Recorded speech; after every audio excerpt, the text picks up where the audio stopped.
This argument is not about the most ideal political theory.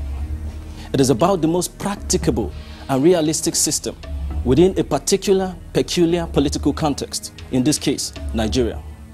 Following the amalgamation in 1914, which saw the unification of diverse peoples for purely administrative convenience, Nigeria became a unit of contending nations. The emergence of three political power blocks, the Hausa Fulani, the Igbo, and the Yoruba, created interregional power tussle, which heightened tension and increased suspicion. It also led to minority domination.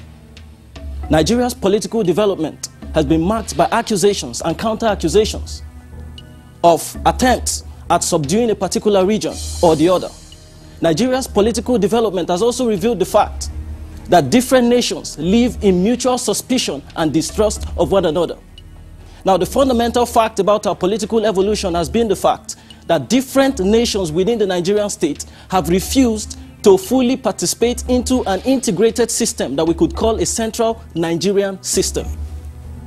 The fact of the matter remains that zoning is a political system that will rotate power amongst the different nations and give them a collective sense of belonging. My amiable opponent, ladies and gentlemen, in our dear country, where unfortunately tribalism still has an incredible hold on the people, where there is the absence of true federalism, where there is lack of credible elections, where there is the absence of strong institutions, where there is the absence of a single sense of nationhood, the only functional system can be power rotation. Thank you. The question, Chinadu, asks for you to be specific with regard to Nigeria. Now, what I want you to do is to undress this question, this premise, as it were, and tell me what we're dealing with. What are the core notions that we're dealing with? The most practicable way of fostering unity in Nigeria is by rotating power. The people have shown that.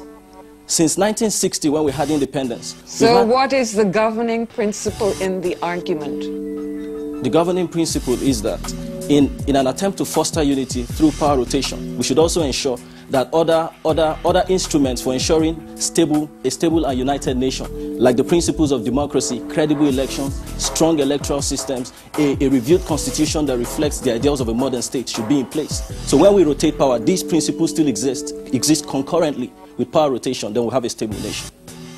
I'm not too sure that you understood where I was coming from. There is no sustainable democracy without credible elections.